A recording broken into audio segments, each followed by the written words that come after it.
So yun, hi guys, this is Kuya Ben Crypto. So quick update lang tayo kung ano na yung nangyari sa market. So kagabi, di ba, nag-post tayo, nakita nyo na rejected sa 1 hour time frame, rejected yung ano natin, yung per value gap. Kaya sabi natin doon, possible umangat pa yung market. So ngayon, kung mapapansin nyo, market is nasa 109.8. So nasa 1 day time frame tayo ha. Check natin sa 1 hour. So yun, no, kung mapapansin nyo sa 1 hour, kung magagawa tayo dito ng per value gap. So from here to here, possible rejected na naman to. So check natin kung, kasi yan possible kapag ka ganyan, nagkaroon ng breaker dito. So itong breaker na to, pagka nagkaroon ng ganyang breaker, possible magkakaroon ng retracement or retest dun sa per value gap. Kaya kung mapapansin nyo, yan, once na rejected dyan, possible lumipad pa yan. Kasi kung titignan natin sa 1 day time frame, so dito sa 1 day time frame, so yan o, dalawa lang yung possible mangyari dito. Either magkaroon ng liquidity sweep, so dito sa part na to, or kunin niya na itong 112 ulit or 111 na all time high. So yan, wait lang, plot lang natin. So ito yung possible na kunin niya na target, basta yung 111,950. So ngayon, kung i-check din natin sa 1 week sa higher time frame, so rejected. So ito, kung ipa-plot natin yung per value gap dito, yan, ito yung per value gap dito sa 1 week rejected din. So sa higher time frame, bullish din yung ano ng market, yung trend ng market. So sa 1 month, check natin kung ano yung dito sa 1 month, same din kung mapapansin nyo, bullish din. Kaya possible talaga makuha tong bagong all time high for me So ayun yung possible na kunin niya. Kasi 1 month, 1 day, ay 1 week, 1 day. So dito sa 1 hour, nagkakaroon ng retracement. So check natin kung rejected to. Once nabasagin to, possible bumalik, kunin yung baba ulit. So itong dito sa 105, ayun yung possible na balikan niya. Pero still, check natin kung ano yung possible na mangyari. So ito is 109,717.8 yung upper. So check natin kung ano yung possible na mangyari dito kay BTC. So nakasabay pa tayo kay BTC. So currently BTC, yan, nakasabay tayo dito sa to the moon nya. So currently nasa 91% na yung BTC natin. So check natin yung kay ETH. So kay ETH, so punta tayo sa 1 day. So kung mapapansin nyo, yan, approaching na siya doon sa 2789.53. So ang nakikita ko dito, once na ito is dire-diretso or makuha niya yung 2789 or ma-break niya yung 28, possible makita natin si 3000.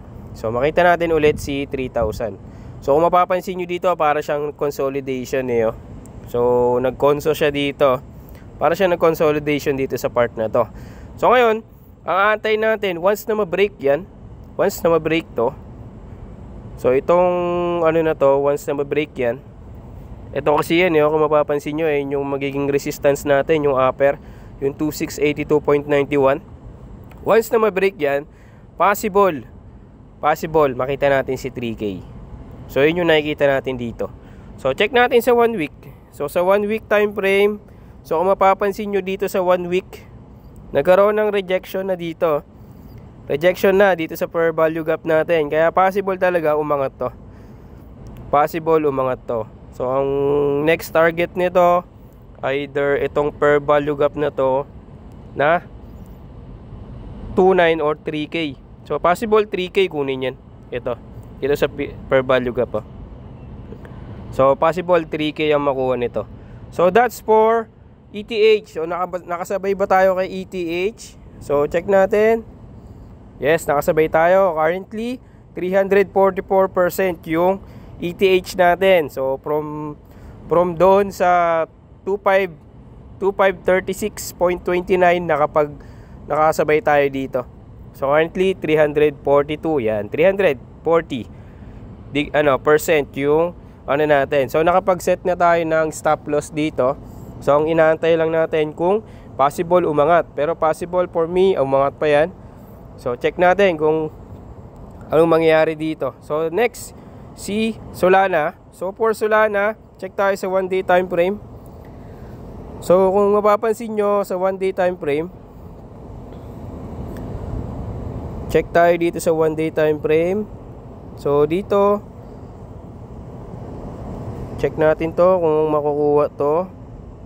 Itong 165.97. So sa 1 hour, yon, nagkaroon din ng ano dito, possible retracement.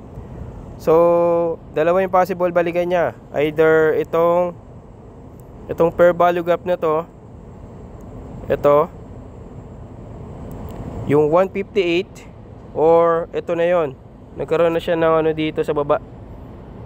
So ito, sobrang liit nga lang nito. Yan, sobrang liit lang yan. So kung ma-reject yung 160 na yan, possible lumipad pa yan. Or kung pasagin yung 160 na yan, possible bumunta yan dito sa 158. So check natin kung ano yung possible na mangyari dito. So kay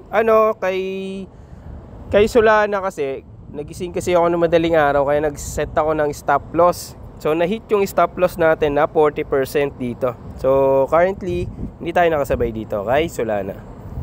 Pero at least nakapag-TP tayo kagabi, kanina madaling araw ng 40%. So not bad pa rin, di ba? So last for XRP.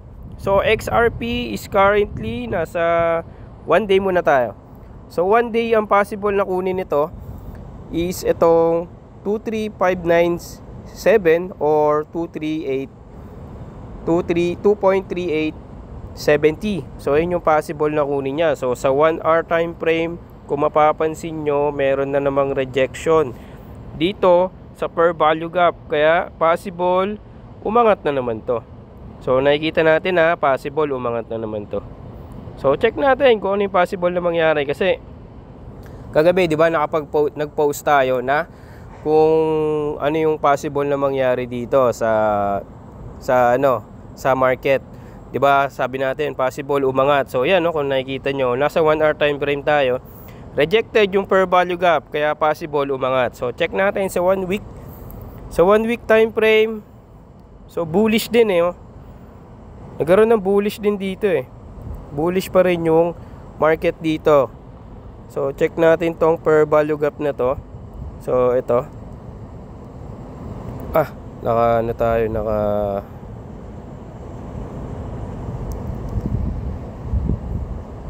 So yun, check natin kung ano yung possible na mangyari dito kay, wait lang, yan. Check natin, plot natin tong per value gap. So kung mapapansin nyo, rejected pa rin yung per value gap. Kaya possible ang kunin ni XRP is itong liquidity na to sa taas.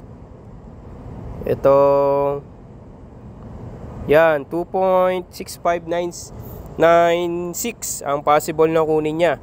So check natin kung talagang kukunin niya yan sa 1 week. So sa 1 month naman, check natin. So dito sa 1 month, ito yung per value gap natin. So kung mapapansin nyo, rejected pa rin siya dito sa part na to. Ayan sa part na yan Kaya possible umangat din yan. Possible dumiretso angat yan.